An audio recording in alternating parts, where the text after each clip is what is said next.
어떤 말로 포문을 열어야 좋을지 모르겠지만 일단 제 이야기부터 차근차근 시작해 보도록 하겠습니다. 제가 살았던 가정 환경을 결코 이번 이야기에 빼놓아서는 안 되기 때문에 살짝 이야기를 해보면 저는 홀어머니 밑에서 굳세어라 금순이처럼 단단하게 자랐습니다. 엄마는 혼자가 된 몸으로 저를 낳았고 키우느라 참으로 힘들게 고생하면서 사셨지요. 지금에서야 말을 하지만 우리 엄마가 어떻게 그 고생을 하면서 저를 키웠을까, 저를 버리고 싶진 않았을까 하는 생각을 할 때도 있었습니다. 우리 엄마는 시장에서 억척스럽게 채소 장사를 하면서 저를 대학까지 졸업시킨 대단한 사람이거든요. 여자 혼자서 장사를 했기 때문에 정말 가진 수모를 다 당하기도 했었는데 뒤통수를 많이 맞은 것은 기본이고 계산이나 제대로 할 줄 아냐며 무시를 당하게 될 수도 있습니다.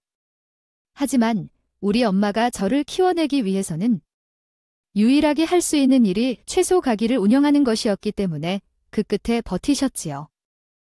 저는 그런 엄마를 실망시킬 수 없었기 때문에 열심히 공부를 했고 컴퓨터 공학과를 졸업해서 IT 계열 회사에 취직을 하게 되었어요. 처음에는 일이 너무 바빠서 집에 제때 들어가지 못할 정도로 고생을 많이 했지요. 이런 게 바로 사회생활인가 싶어서 제 일상을 포기하면서 자랐었는데 어느 정도 연차가 쌓이니까 돈도 같이 쌓이면서 마음이 풍족해지기 시작했어요. 저는 지하 단칸방에서 살다가 돈을 모은 뒤 우리 엄마가 조금이라도 더 편하게 살 수 있는 집을 구하게 되었어요. 대지가 낮은 지역에 있어서 가격이 저렴한 1층에 있는 빌라를 얻게 되었는데 지하 단칸방에 비하면 궁궐이나 다름없을 정도로 넉넉한 집이었어요. 엄마와 나는 보금자리도 생겼겠다. 앞으로 행복하게 잘 살아보자고 다짐을 하게 되었죠. 나는 회사에서 대부분의 시간을 보내며 지냈는데 IT 계열 쪽은 다들 상상하시다시피 여자보다 남자의 비중이 훨씬 높아요. 나는 엄마가 혼자서 나를 키워내셨기에 엄마에게 각별한 마음을 가지고 있었고 우리 엄마를 모시고 살만한 남자와 결혼을 하고 싶다는 생각을 하고 있었어요. 그런데 대부분 남자들이 본인 부모를 모시고 살고 싶어 하지. 우리 엄마를 모시고 살고 싶어 하는 사람은 없었습니다. 여태 만났던 남자들 대부분이 우리 엄마를 모시고 살자는 이야기를 꺼내면 난색을 표했기 때문에 결혼까지는 진지하게 생각을 했던 사람은 별로 없었어요. 게다가 꾸준히 채소 장사를 했던 우리 엄마가 작은 점포를 해서 편안하게 가게를 운영하시는데 그걸 무시하는 사람들도 꽤 많았고요. 솔직히 우리 가정 환경을 이해해 줄 수 있는 남자를 만나고 싶다는 생각이 강하게 들었어요. 사실 모든 사람들에겐 색안경이 있지 않겠죠. 학창시절에 만약 제가 공부를 잘하지 못했더라면 친구들 사이에서도 많은 무시를 당했을 거라 생각해요. 요즘도 마찬가지지만 그때는 선생님들조차 집안 환경을 따져가면서 학생들을 차별하기도 했기 때문에 제가 더 악착같이 공부하게 된 계기가 되기도 했죠. 아무튼 저는 제 모든 것을 이해하고 포용해 줄 수 있는 사람을 만나고 싶었는데 저희 회사에 딱 그런 사람이 있다는 걸 알게 되었어요. 우리 부서는 아니었고 영업직 부서 사람이긴 했는데 약간 고래비처럼 하고 다니던 남자였어요. 저랑 나이도 동갑이라는 소리를 들었는데 왜 저렇게 거짓골로 하고 다니나 싶긴 했었죠. 근데 들리는 소문에 의하면 그 남자가 혼자 살고 있고 부모도 없어서 저런 꼴을 하고 다닌다는 겁니다. 솔직히 저에게는 그 어떤 조건보다 부모가 없다는 게 좋은 조건이라는 생각을 놓칠 수가 없었죠. 부모를 잃은 슬픔을 아픔을 제가 어떤 말로 위로를 할 순 없지만 저희 엄마를 모시고 살 수 있는 최고의 조건이지 않겠습니까?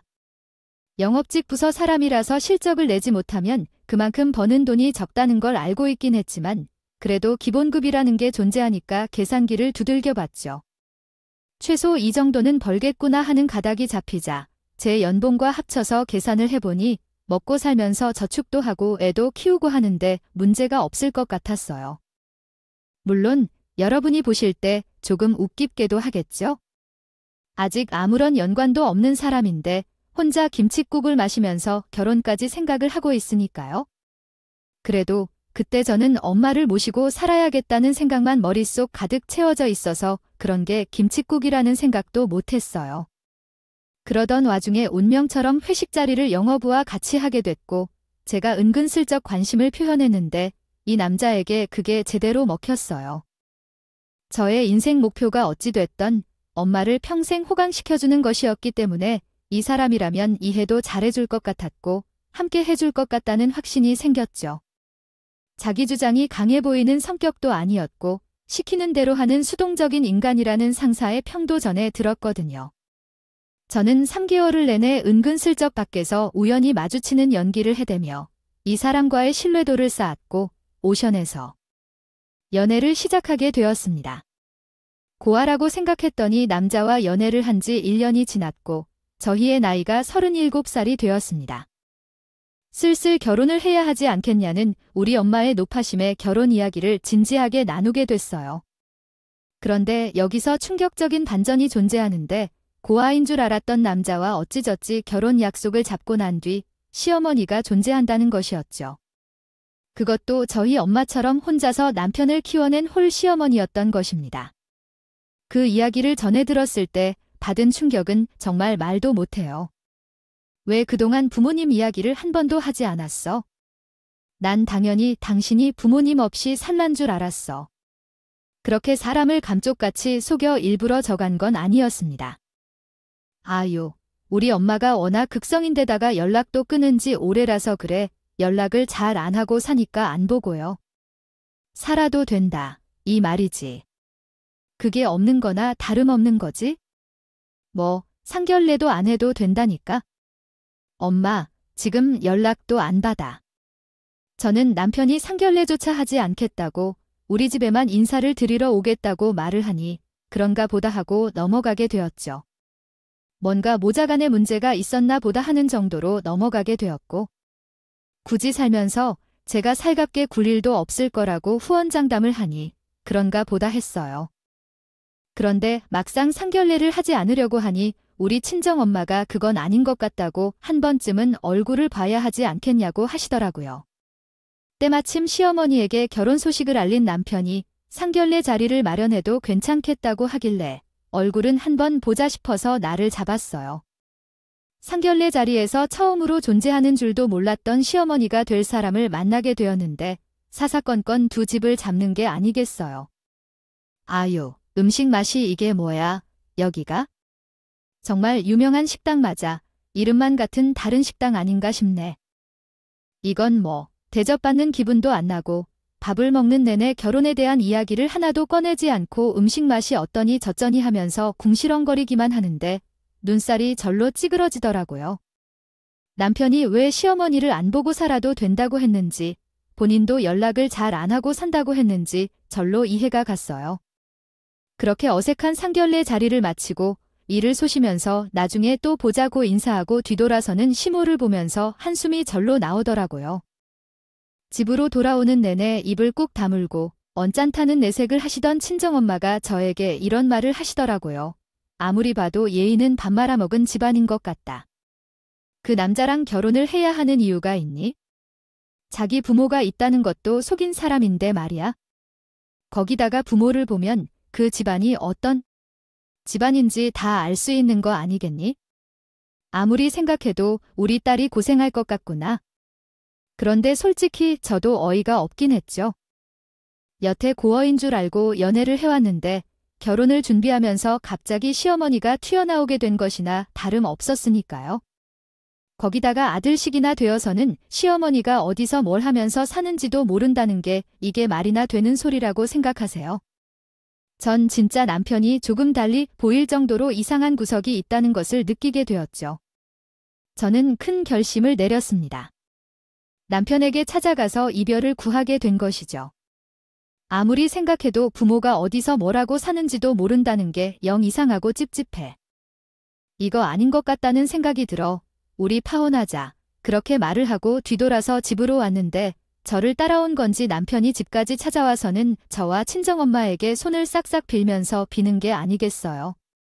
내가 우리 엄마한테 당하고 산 게 많아서 연락을 안 하는 거야?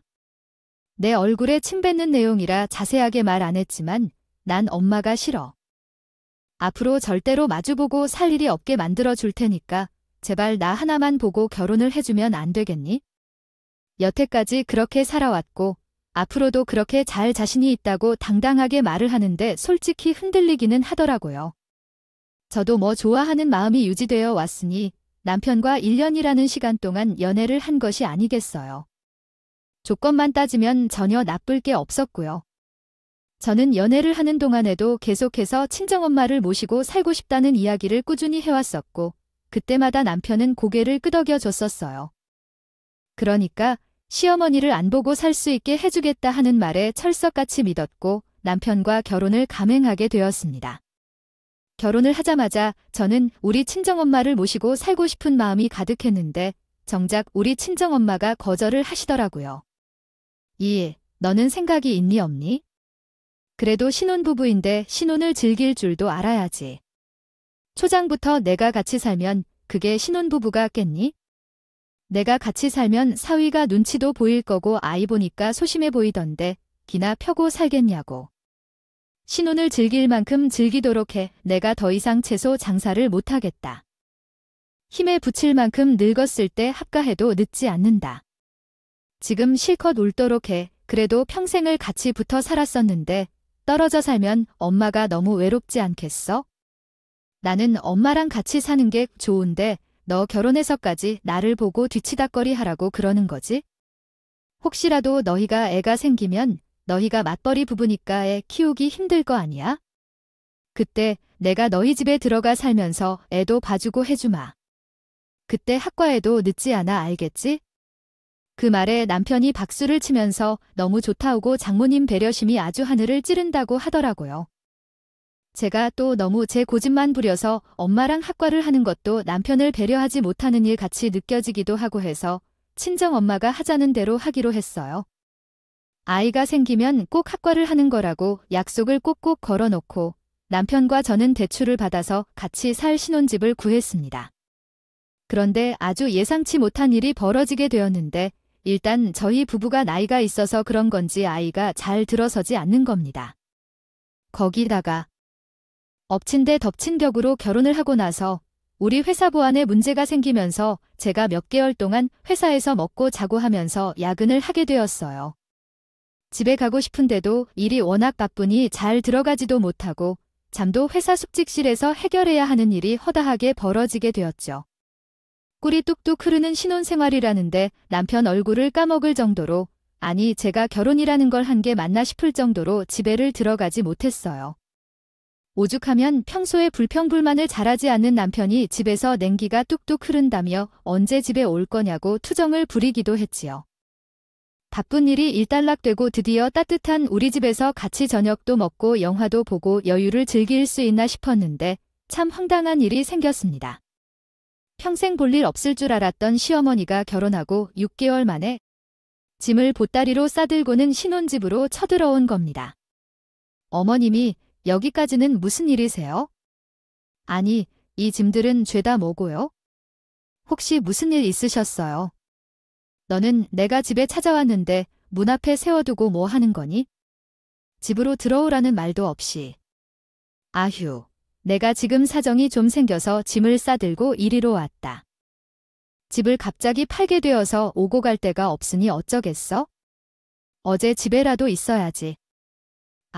좀 며칠만 좀 신세지자. 저는 너무나도 황당해서 남편을 슬쩍 바라봤는데 남편도 이야기를 전혀 전해 듣지 못한 건지 입만 떡 벌리고 시어머니를 보고 있더라고요. 이럴 때 본인이 나서서 갑자기 이러는 법이 어디 있냐? 숙박시설이라도 잡아서 나가라 해야 정상인데 남편이 슬쩍 제 눈치를 보는 게 아니겠어요? 아무리 그래도 본인을 낳아준 엄마라는 건지 뭔지 그렇게 안 보고 살게 해주겠다고 호언장담을 하더니 막상 이런 일이 생기니까 아무 말도 못하는 거 있죠. 제가 옆구리를 한 두 번 치니까 그제서야 한숨을 푹 쉬면서 입을 여는데 아이 글쎄 시어머니한테 나가란 소리가 아니라 저를 설득하는 소리더라고요. 어차피 우리가 나중에 아기가 생기면 장모님을 모시고 살기로 하지 않았어요.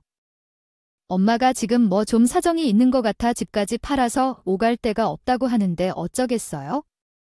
나중에 다시 직구하면 나간다고 하니까 잠시만 좀 같이 지내자는데 남편이 제 눈치를 보면서 이야기를 하는데 나중에 우리 친정엄마를 모시고 살기로 하지 않았냐고 말을 하니까 저도 할 말이 없더라고요. 평소 같으면 딱 잘라서 거절을 했을 텐데 저도 제 욕심만 부리고 살 수는 없는 일이니까요. 제가 우리 친정 엄마를 모시고 살겠다고 했는데 여기서 시어머니를 내쳤다가는 남편에게 나중에 어떤 원망을 듣게 될지 모르는 거잖아요. 남편이 나중에 돌변해서 너 우리 엄마한테는 같이 못 산다고 해놓고 하면서 거절할 명분을 주게 되는 것이나 다름없었으니까요. 결국 머리를 굴리면서 한참 동안 고민을 하다가 어쩔 줄 모르고 입만 옴짝달싹하고 있으니 남편이 그러더라고요. 우리 엄마가 생활 욕 하나는 꺼내주는 사람이거든. 집안일은 엄마가 다 해줄 테니까. 우리는 아무것도 신경 쓰지 말고 회사 일이나 열심히 하자.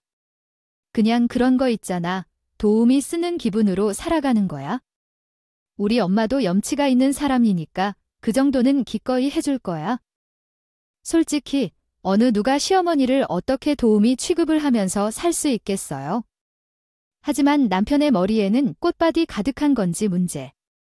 그렇게까지 말을 하니까 저도 포기했죠. 뭐 잘 될까 싶긴 했지만 남편이 호언장담을 하면서 도우미 하니까 거기다가 자기가 알아서 다 해주겠다고 하더라고요.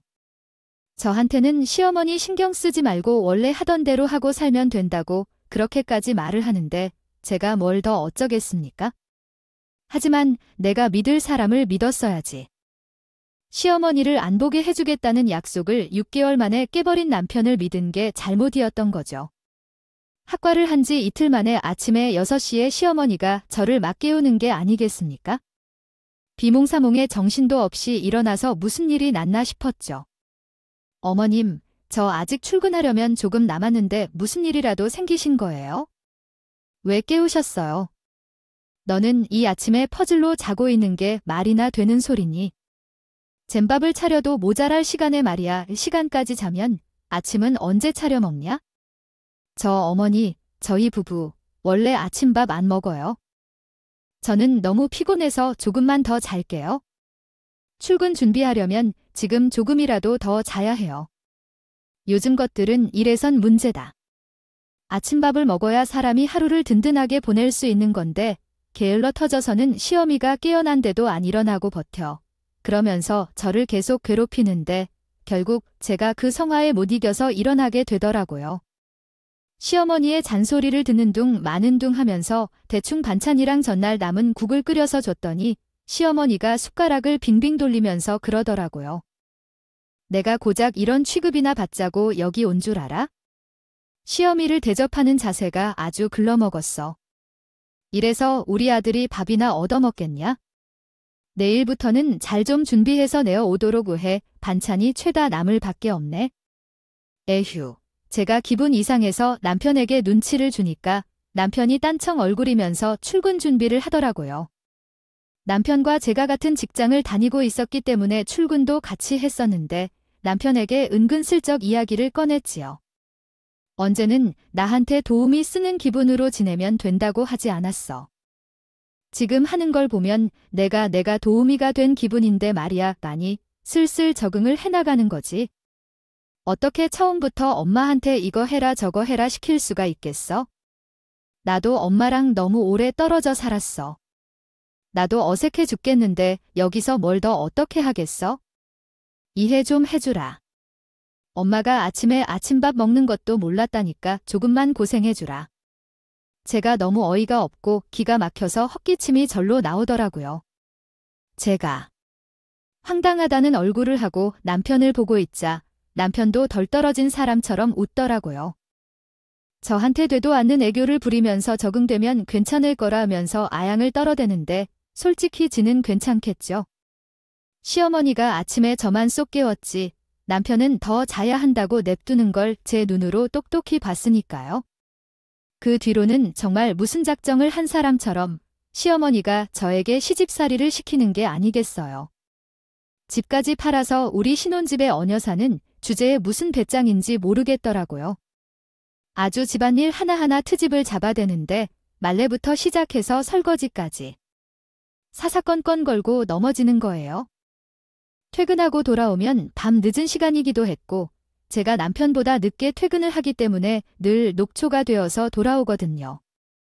근데 씻지도 못한 사람한테 잔소리를 해대더라고요. 회사 일은 너 혼자 다 아니야? 맨날 그렇게 결혼까지 한 여자가 늦게 다녀. 너 때문에 밥도 못 먹어서 배고파 죽겠다. 어서 밥 해와라. 어머님, 그동안 도대체 뭐해 드시고 사셨어? 제가 와야지 밥을 드실 수 있는 거예요. 저도 회사 일하고 늦게 퇴근해서 피곤하거든요. 너네 집 살림이지 내 살림이니. 어디에 뭐가 있는지도 모른다. 그리고 며느리가 있는데 왜 내 손으로 밥을 해먹니? 내 친구들 이야기 들어보니까 맞벌이를 해도 며느리가 집안일 척척 잘한다더라. 나도 시어미로서 그런 대접받을 자격 충분하다. 그분들은 일이 일찍 끝나나 보죠. 저보다 남편이 먼저 퇴근을 하는데 두 분이서 먼저 챙겨 드실 수 있으시잖아요. 집이 채소 장사한다고 하더니만 반찬도 맨날 풀떼기밖에 없고 말이야. 허구한 날 풀떼기만 먹어서 어떻게 힘을 쓰고 살겠니? 그래서 내가 얘도 아직 없는 거 아니니 고기 반찬 좀 사다 놔라. 어머님이 분명 며칠만 지낼 곳 찾을 때까지 진실치겠다고 하셨잖아요. 여기에 무슨 왕대접 받으시려고 오셨어요? 그러니까 더 이상 할 말이 없는지 밥이나 빨리 차리라면서 입을 삐죽이고 방으로 쏙 들어가 버리는데 화가 나더라고요. 제가 한 소리를 한 다음이라 시어머니가 기가 좀 죽었을 줄 알았는데 그 뒤로 조용해졌으면 제가 이렇게 사연도 안 올리겠죠. 빨래도 건조기를 사용하고 있었는데 그러면 옷감이 다 상한다고 햇볕에 말려야 보송보송하고 세균도 다 죽는 거라고 잔소리를 하시더라고요. 설거지를 할 때에도 제가 워낙 저녁 시간이 없으니까 식기세척기를 사용하고 있었는데 그것 쓰면 깨끗하게 암 닦인다고 하고요. 어머님, 요즘 건조기가 햇볕에 말리는 것보다 더 고온에 탈수를 시켜줘서 세균이 살아남을 틈이 없어요. 그리고 식기세척기도 애벌로 설거지하고 넣는 건데 깨끗하게 안 닦이면 이걸 왜 만들어서 팔겠어요? 제발 가만히 좀 계세요. 아니면 직접 하시던가요? 아니 뭐가 어쩌고 어째야. 너 지금 그게 시어머니한테 할 말이야? 어디 하늘 같은 시모한테 눈파락바락 뜨고 대들길 대들어? 저는 방에서 누워서 휴대폰이나 쳐보고 있는 남편의 등짝을 때리면서 소리를 쳤어요. 나 이렇게는 도저히 못 살겠어? 이건 처음 했던 약속이랑 달라도 너무 다르잖아. 안 보고 살게 해준다면 안 보고 살게 해. 며칠만 지내실 거라며? 벌써 시간이 얼마나 지난 줄 아나요? 내가 왜 이런 취급을 받으면서 피곤하게 지내야 하는데 제가 화가 잔뜩 나서 이야기를 하니까 남편이 또 어물쩍 넘어가려고 시동을 살살 걸면서 말도 안 되는 애교를 피우려고 하더라고요. 이렇게 넘어가주면 제가 호구가 되는 거라는 생각이 들어서 아주 강하게 말했습니다. 도우미 쓰는 기분으로 살려고 하지 않았어. 근데 지금 도우미는 커녕 사사건건 시비 거는 거에 내가 돌아버릴 것 같아. 나 지금 나가서 살고 싶은 심정이니까 당신이 알아서 해. 당장이라도 짐 싸서 친정으로 갈 테니까. 그런 게 어딨어. 그건 안 되지. 부부가 떨어져서 지내는 게 말이나 돼. 사실 나도 불편했어. 자기야, 전혀 불편해 보이는 게 없었지만 남편이 그 말을 하고 나서는 시어머니에게 가서 언제까지 집에 있을 거냐고 대놓고 물어보더라고요. 어떻게 하려나 지켜보려는 심산으로 팔짱을 뜯기고 가만히 있으니까 시어머니가 남편 눈치를 보면서 지금 축경령을 내리는 거냐고 반문을 했어요. 근데 남편이 생각보다 강경하게 나오더라고요. 결국 저랑 남편이 합심해서 시어머니한테 이제 그만 집에서 나가 달라고 했고 시어머니는 짐을 싸서 나갔습니다. 죽어도 못 나간다고 버틸 줄 알았는데 생각보다 순순히 나가주어서 다행이라고 생각했어요. 그렇게 또 6개월이라는 시간이 흘러서 매미가 매매하고는 폭염 속 한여름이 찾아오게 되었습니다. 하늘이 우중충하더니만 이례적으로 엄청나게 비가 쏟아지는 바람에 곳곳에서 홍수도 나고 전국적으로 물난리가 나기 시작했어요. 오죽하면 재난 문자가 쉬지 않고 쏟아지고 뉴스에서도 내내 장마비에 피해를 입은 지역에 수해를 입은 사람들에 대한 내용만 나오기 시작했어요. 전 솔직히 그런 뉴스가 눈에 하나도 없다면서 좋았다고 생각했던 적이 있나? 들어오지 않았고 우리 친정엄마에 대한 걱정만 하염없이 되었지요. 도심에 있는 빌라이긴 했지만 그 동네가 워낙 대지가 낮아 조성된 동네였기 때문에 이런 비가 쏟아지면 피해가 일어날 것 같았거든요.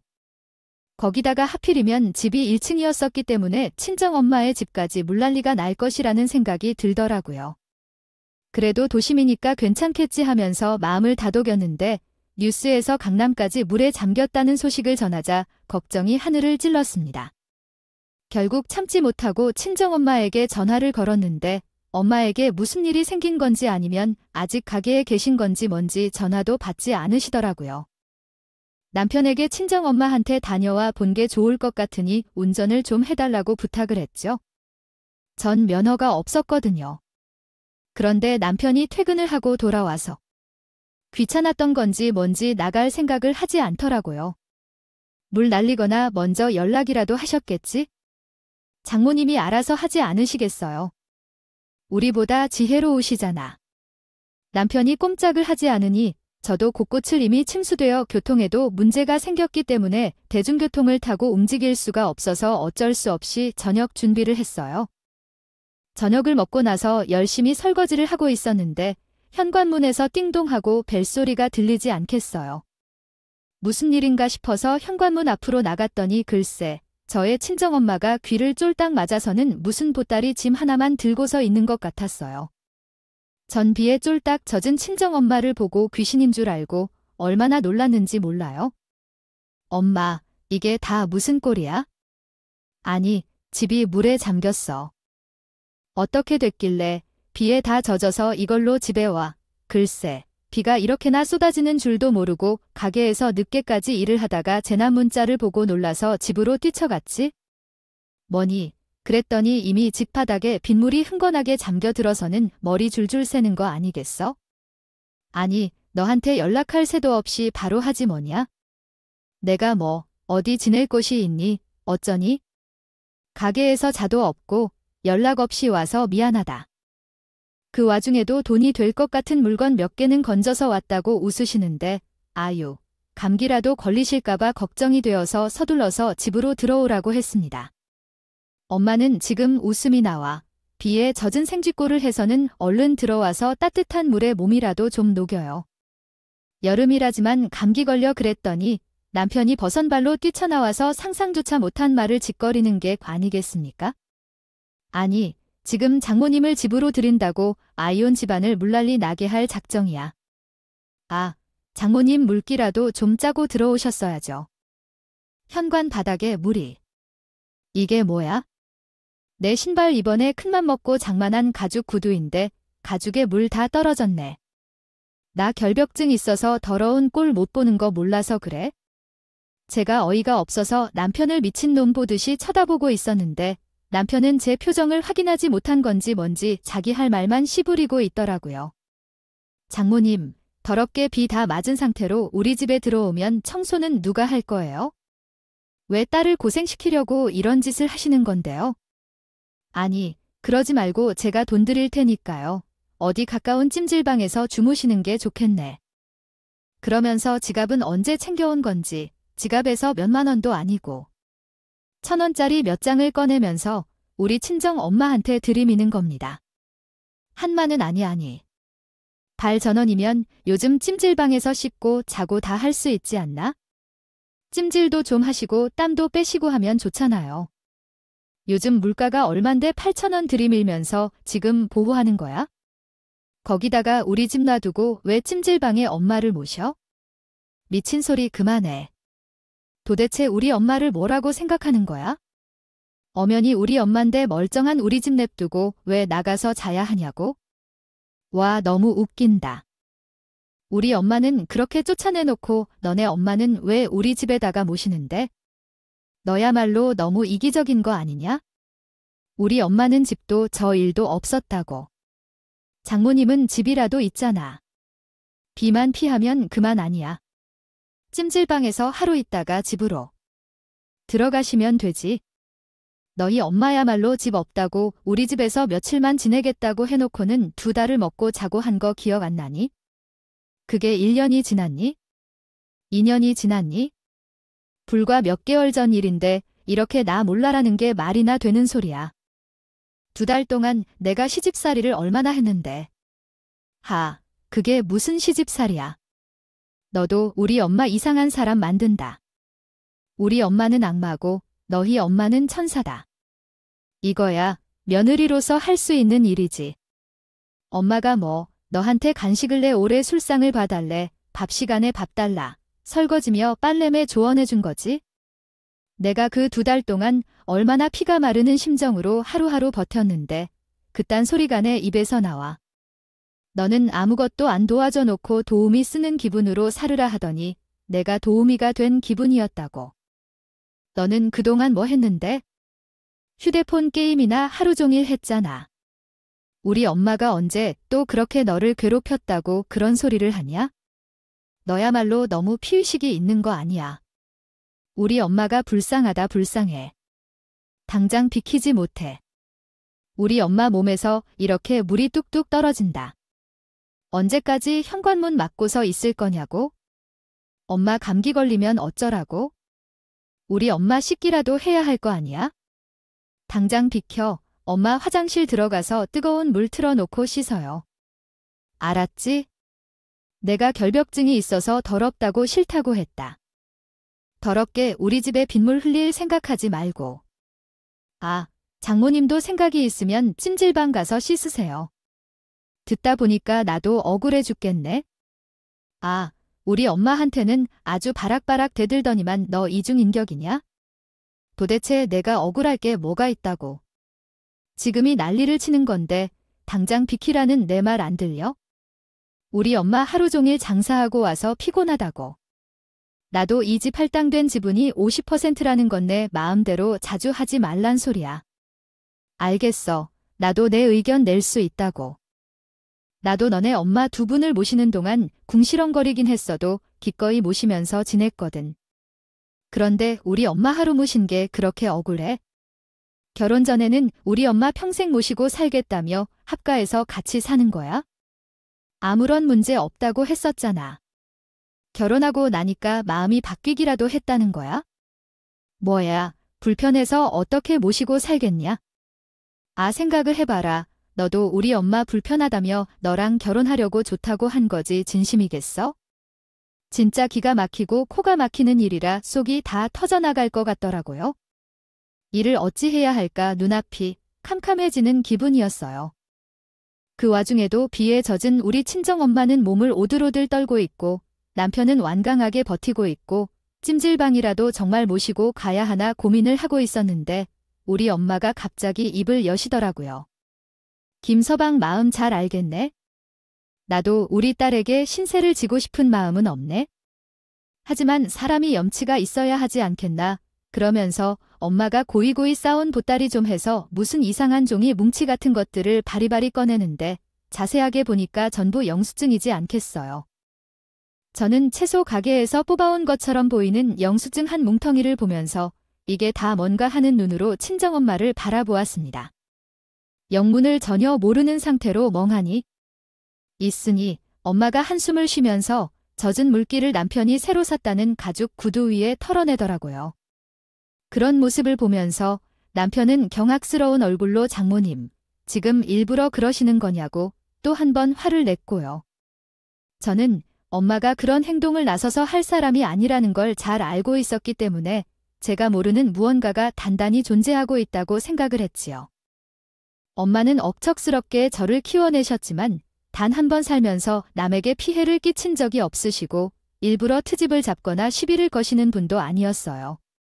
제 소가기를 운영하시면서 추근덕거리는 못된 손님들에게도 욕설 한 번 뱉지 않으시고 경찰을 불러 조용히 처리하시던 분이었거든요. 그런 우리 엄마가 굳이 남편의 새로 샀다는 가죽 구두 위에 물을 뿌린다는 게 영 이상하게 느껴져서 엄마 입에서 어떤 말이 나올지 궁금해졌죠. 무슨 말을 하더라도 절대 상식적으로는 상상할 수 없는 충격적인 일이라 생각했어요. 그리고 제 예상은 정확하게 맞았습니다. 그 영수증 뭉치가 말일세. 안 싸더니 우리 집에 와서 가져간 채소의 값이었어요. 처음에는 내가 영수증을 찍지도 않았으니 아마 금액은 그거보다 더 될 걸세. 딱 봐도 한 손에 들어올까 말까 한 양의 영수증이었기 때문에 시어머니가 그 많은 양의 채소를 가지고 갔다는 게 믿어지지 않을 정도였어요.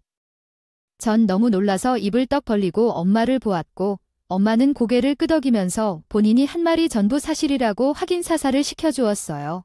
이게 다 저희 엄마가 장모님과 계속 가져간 최소의 영수증이라고요. 돈은 지불하지 않고 가져갔다는 말씀이시죠? 어쩔 때는 하루에 2번도 와서 채소를 털어가는 날도 있었네.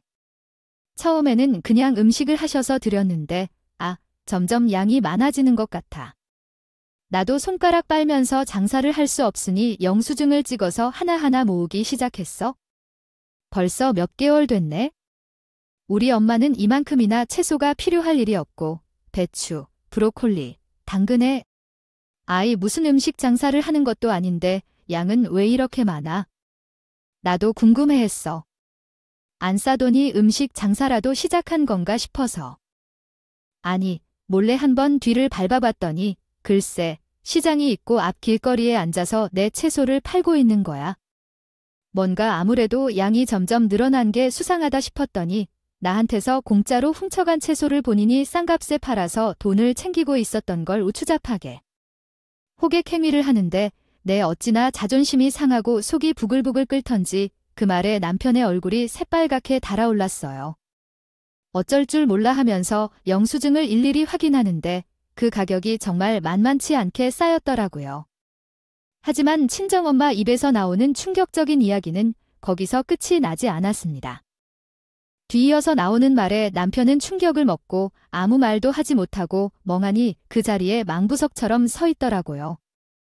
하루는 내가 그 몇만 원 버는 걸 가지고 뭘 하나 궁금해서 장사를 하루 접고 사돈이 하는 일을 지켜보고 있었네. 매일 아침에 엄마가 원씩 돈이 생겼으니 꽤 쏠쏠하게 돈이 모였을 텐데 자꾸 우리 채소 가게 와서 채소를 털어가니까 괘씸해서 말이지. 그래서 시어머니가 그 돈 들고 뭘 했는데 엄마가 본 게 뭔데? 예전에 사행성 게임이 판치고 다닐 때 유행했던 오락실 하나, 엄청나게 유행했었던 오락장인데 단속이 심하게 떠서 줄줄이 사라지던 게임장 말이야. 우리 시장 입구에 간판도 달지 않고 운영하고 있는 불법 게임장이 있는데 거기를 쏙 들어가더군나. 하루에 많게는 채소를 10만 원어치도 털어갔었는데 그걸 팔아서 생긴 몇만 원으로 글쎄 게임을 하고 있는 게 아니겠냐? 그러면서 보따리를 또 주섬주섬 뒤지더니 사진을 인화한 것 같은 봉투를 다음 편에 손에 쥐어주었어요. 남편은 입을 떡 벌리고 그 사진들을 일일이 확인했지요. 직접 눈으로 보지 않으면 믿어주지 않을 것 같아서 슈퍼에서 일회용 카메라를 사다가 며칠간 찍었다고 친정엄마가 머리를 툭툭 매만지면서 말씀을 하셨습니다. 그 사진은 시어머니가 게임장 같은 곳에서 담배를 피우면서 게임기를 열심히 누르고 있는 모습이 대문짝만하게 찍혀 있었어요. 남편은 그 수십 장의 사진을 일일이 확인하고 저는 눈에 동공지진이 일어나는데 저도 너무 놀라 아무 말도 하지 못했죠. 이 정도면 게임 중독이나 다름없는 거 아닌가? 어떻게 파렴치하게 남의 채소를 훔쳐다가 가격도 후려쳐서 판 것도 모자라 그 돈으로 게임을 해 남편이 너무 놀랬는지 우리 친정엄마의 말에 대꾸도 하지 않은 채로 시어머니에게 전화를 걸었는데 시어머니가 또 자기 아들 전화는 냉큼 받더라고요. 그런데 시어머니가 남편의 속도 모르고 글쎄 전화를 받자마자 남편에게 마침 전화하길 잘했다면서 돈을 좀 빌려달라고 하는 게 아니겠습니까? 목청이 커도 얼마나 큰지 한 뼘 통화도 아닌데 한 발자국 뒤에 서 있는 저와 친정엄마의 귀에도 아주 내리꽂히더라고요. 남편이 분노를 참지 못하고 부들부들 거리면서 시어머니에게 아주 무서운 목소리로 말을 했습니다. 엄마, 내가 지금 아주 충격적인 사실을 하나 알게 됐거든. 그러니까 나를 속일 생각하지 말고 솔직하게 있는 그대로 다 말해줬으면 좋겠어. 엄마가 사정이 있어서 집을 팔았다고 했잖아. 도대체 그 사정이 뭐야? 뭐길래 집까지 팔았냐고 남편이 목소리를 내리깔고 추궁하듯이 물었어. 수화기 너머에 있는 시어머니가 무척이나 당황한 듯한 소리를 내는 걸 듣고 아예 엄마가 그때 다 설명을 해주지 않았어. 언니, 엄마가 그리스에 사기를 당하는 바람에 내가 바보였지. 그게 그렇게 넘어갈 줄 모르고 내가 도장 한 번 잘못 찍었다가 친구네 집을 전전긍긍하면서 하루하루 힘들게 살아가고 있지 않겠니? 엄마가 참 바보같이?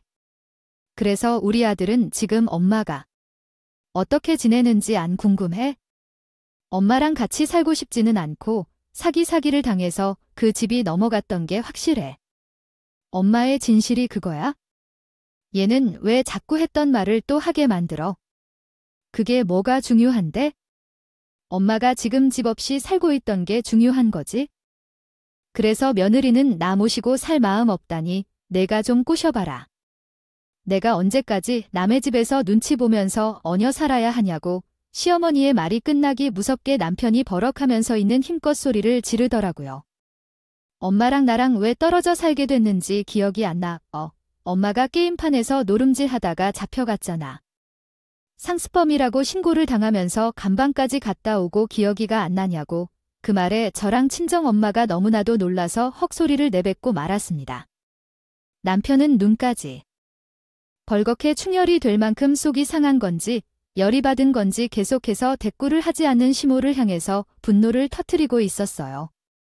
저는 남편이 그렇게까지 화를 내는 모습을 처음 봤기 때문에 너무나도 놀라서 남편에게 다른 말을 할 수가 없었고요. 엄마가 그러는 바람에 나는 고등학교 때부터 혼자 알아서 밥 벌어먹고 살아야 했다고, 내가 얼마나 고생해서 남들보다 늦게 대학까지 가서 공부했는지 엄마가 모르냐고, 다 알잖아. 그런데 아직도 정신을 못 차리고 게임장을 돌아다니는데 엄마가 그러고도 사람이야? 아니, 그걸 어떻게 알았니? 말숙이니 미자가 그러지?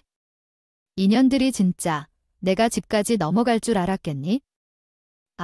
그냥 아주 적게 판돈 걸고 한 거야. 근데 이것들이 눈덩이처럼 술술 풀리더니 집까지 책 갈 줄 알았겠냐고. 그러니까 지금 집 넘어간 게 사기를 당해서 그런 게 아니라 게임질 하다가 집까지 넘어갔다 이 소리야. 엄마, 정말 미친 거 아니야? 뭐야? 그것까지는 또 몰랐던 일이었던 거야? 지금 너 나를 떠보는 거니? 뭐니? 내가 뭘 알고 있길래 나한테 이딴 소리를 하냐고? 내가 뭐 하고 싶어서 했니? 그냥 재미 좀 먼 거야. 재미, 근데 그게 집까지 넘어갈 줄 알았겠냐고? 시끄러워. 남의 집에서 빌부터 살든지 노숙을 하든지 난 더 이상 신경 안 쓸 테니까 그런 줄 알아.